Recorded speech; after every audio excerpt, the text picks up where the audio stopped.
আসসালামু আলাইকুম। হে বিশ্ববাসী, আমি নুসরাত জাহান সামিয়া আপনাদের সামনে একটি আলোচনা নিয়ে আসলাম। অবশ্যই আপনারা আমার আলোচনাগুলো মনোযোগ সহকারে শুনবেন।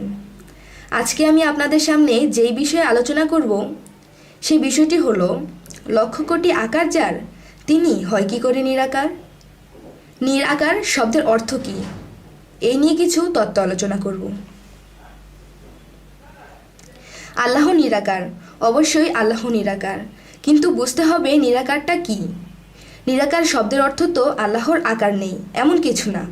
তাহলে মূল শব্দের অর্থটা কি? নিরাকার একটি ভাষায় বাসা বা পাখির বাসাও বলা যায়।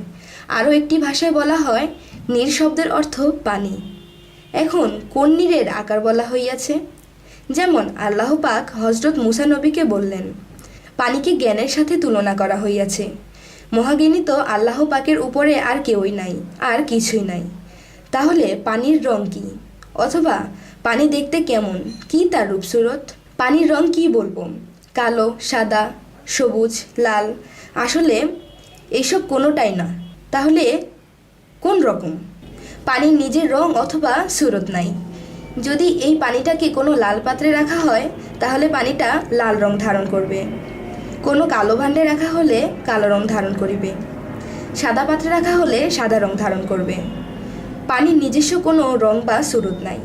পানিটিকে একটি পুতুলের মতো আকৃতি দিয়ে একটি ভাণ্ড বানিয়ে সেই ভাণ্ডে পানি রাখলে সেই পানিটি পুতুলের রং এবং সুরত ধারণ করবে। আল্লাহ নিরাকার শব্দের অর্থ আল্লাহর আকার নেই, এই কথাটি ঠিক নয়। যেই জিনিসে পানি রাখা হয় সেই জিনিসের আকার ধারণ করে। ঠিক মহান স্রষ্টা আদমের রূপ ধারণ করিয়া বিশ্বের ভিতরে এবং বাহিরে পরিচালনা করেন। যদি কেউ অথবা কোনো ব্যক্তি যদি আমার এই কথাগুলো বিশ্বাস না করে আর যদি বলে এই কথা মানি না এবং ঠিক না, তাহলে আমি বলবো আল্লাহ কি অভাবগ্রস্ত, বা আমি বলবো আল্লাহর কি কোনো কিছুর কম আছে? তাহলে আমি তাকে সাথে সাথে কাফের বলে দিব। আল্লাহ বলেছেন কুলহু আল্লাহু আহাদ আল্লাহুস-সামাদ, অর্থ আল্লাহ এক ও অদ্বিতীয়, নাই এবং স্বয়ংসম্পূর্ণ। সামাদ শব্দের অর্থ স্বয়ংসম্পূর্ণ। তাহলে যদি কেউ বলে আল্লাহ কেন, তাহলে যদি কেউ বলে আল্লাহর কোনো আকার নাই, তাহলে আল্লাহর আকারের অভাব আছে। আল্লাহকে যিনি অভাবগ্রস্ত বানাইল তিনি অবশ্যই জাহান্নামী। তাহলে আল্লাহর কোনো কিছুর অভাব নেই। আল্লাহ সমস্ত কিছুরই আকার সৃষ্টি করেছেন এবং সমস্ত কিছুর মধ্যেই আছেন। কিন্তু আদম সূরতে আল্লাহ পাক নির্ধারিত আছে। সমস্ত সৃষ্টি করার আগে স্রষ্টা আদম সূরতেই ছিলেন। সৃষ্টির পরেও আদম সূরতেই আছেন এবং শেষেও আদম সূরতেই থাকবেন। আল্লাহ যে আকার আছে কোরআনে অনেক জায়গায় তা প্রমাণ দিয়েছে। যেমন রোজার পুরস্কার আল্লাহ তাআলা নিজের হাতে দিবেন। কোরআনে নবীজি কাফেরদেরকে ধূলিকণা নিক্ষেপ করেছিলেন। কাফেররা পঙ্গু, অন্ধ, বধির হইয়া গিয়েছিল। আল্লাহ জানাইলেন, হে মুহাম্মদ, এই ধূলিকণা তুমি নিক্ষেপ করো নাই, আমি আল্লাহ এই ধূলিকণা নিক্ষেপ করেছি। তাহলে